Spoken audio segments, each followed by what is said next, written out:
Khi anh bắt đầu một tình yêu là lúc anh tự thấy đổi mình, không còn những đêm về khuya.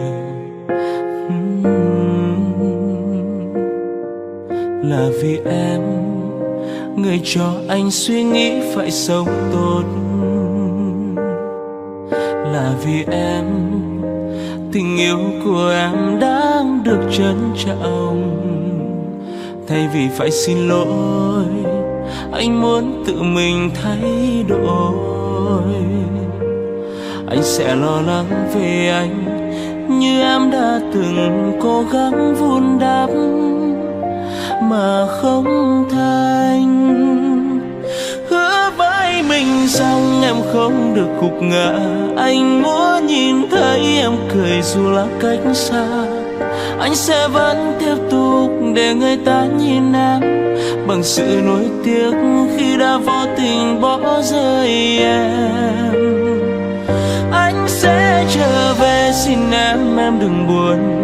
Hãy mạnh mẽ chờ bình minh trong cô đơn. Ngày mai sẽ vẫn là một ngày tuyệt vời khi em vẫn tồn tại trên thế giới này.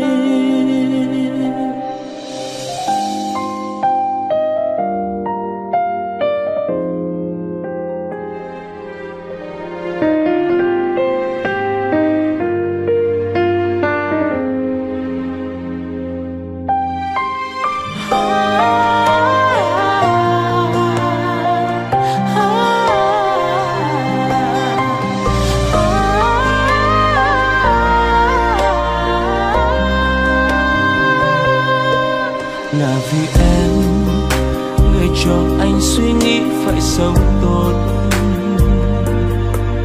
Là vì em, tình yêu của em đang được trân trọng. Thay vì phải xin lỗi, anh muốn tự mình thay đổi. Anh sẽ lo lắng về anh như em đã từng cố gắng vun đắp mà không thành. Hứa với mình rằng em không được gục ngã. Anh muốn nhìn thấy em cười dù là cách xa. Anh sẽ vẫn tiếp tục để người ta nhìn em bằng sự nuối tiếc khi đã vô tình bỏ rơi em. Anh sẽ trở về, xin em đừng buồn. Hãy mạnh mẽ chờ bình minh trong cô đơn.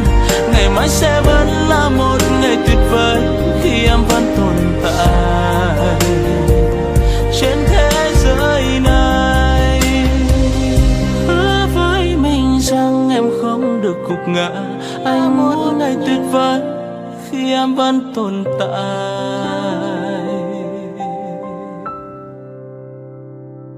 trên thế giới